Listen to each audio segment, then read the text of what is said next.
ഇന്ദ്രോവതാന്നഃ. രാമാവതാരത്തിൻ്റെ സാരം എന്താണെന്ന് ചോദിച്ചാൽ യാന്തി ന്യായപ്രവൃത്തസ്യ, ന്യായവഴിയിൽ നീതി വഴിയിൽ ഒരാൾ ചെന്നാൽ അവനെ സഹായിക്കാൻ എല്ലാവരും വരും. ഇപ്പോൾ രാമനെ സഹായിക്കാൻ ഒരു അണ്ണാരക്കണ്ണനും കുരങ്ങന്മാരും കരടികളും പിന്നെ രാക്ഷസനും എല്ലാവരും രാമനെ സഹായിക്കാൻ അവിടെ വന്നു.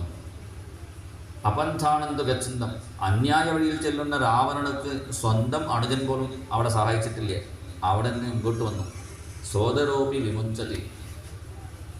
അപ്പം നേരുവഴിയിൽ ചെന്നാൽ നമുക്ക് ശരിയായ സുഖം കിട്ടുള്ളൂ. ചിലപ്പോൾ നമ്മൾ ഈ പുരാണങ്ങൾ വായിച്ചിട്ട് തെറ്റിദ്ധരിക്കാൻ പാടില്ല. രാമനും ധർമ്മപുത്രനും നീതി വഴി ന്യായ വഴിയിൽ ചെന്നു. അതുകൊണ്ട് എന്തായി? അവർ രണ്ടുപേരും രാമചന്ദ്ര പ്രഭുവും ധർമ്മരാജ യുധിഷ്ഠിരനും സഹോദരനോട് കാട്ടിൽ പോയി താമസിക്കേണ്ടി വന്നു.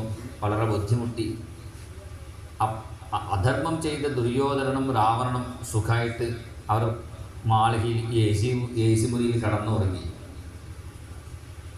അന്യായം ചെയ്തവർ സുഖമായിട്ട് ജീവിക്കുന്നു. ന്യായമായിട്ടിരിക്കുന്ന രാമനും ധർമ്മപുത്രനും കാട്ടിൽ പോയി സങ്കടപ്പെട്ടു എന്ന് വിചാരിക്കരുത്. രാമനും ധർമ്മപുത്രനും കാട്ടിൽ ഉറങ്ങിയാലും സുഖമായിട്ട് ഉറങ്ങിയിരുന്നു. ഇവിടെ രാവണനും ദുര്യോധനും എ സി മുറിയിൽ കടന്നിട്ടും ഒരു ദിവസം പോലും മര്യാദയ്ക്ക് ഉറങ്ങിയിട്ടില്ല, പേടിച്ചിട്ട്. അപ്പോൾ എന്താണ് സ്വർഗം? സുഖം എന്താണ് ചോദിച്ചാൽ സുഖമായിട്ട് ഉറങ്ങുക, അതാണ് സ്വർഗം. ഉറക്കം വന്നില്ലെങ്കിൽ അത് തന്നെയാണ് നരകം.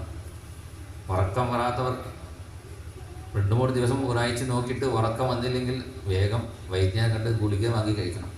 പിന്നെ ഉറക്കം വരാത്ത പോയാൽ പിന്നെ ഭ്രാന്ത് പിടിക്കും. ഭ്രാന്ത് ഉള്ള കുട്ടികൾക്ക് കൂടുതൽ ഉറക്ക ഗുളികയാണ് കൊടുക്കാറുണ്ട്.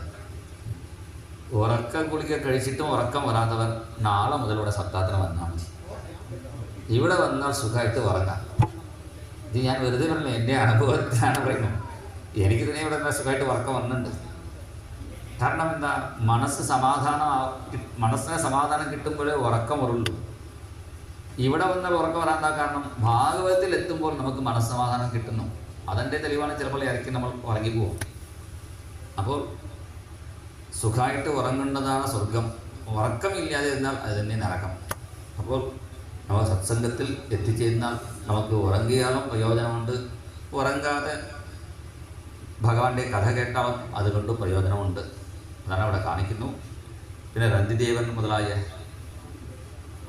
പുണ്യരാജാക്കളുടെ കഥ ഇവിടെ പഠിക്കുന്നു. പുണ്യശ്ലോകോ നലോ രാജ, പുണ്യശ്ലോകോ യുധിഷ്ഠിര.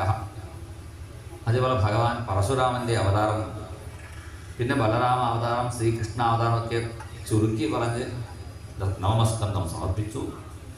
അപ്പോഴാണ് പരീക്ഷിത്ത് ചോദിക്കുന്നു, കഥിതോ വംശവിസ്താരഃ ഭവതാ സോമസൂര്യയോഃ രാജ്ഞാൻ ചോഭയവംശ്യാണാം ചരിതം പരമാദ്ഭുതം.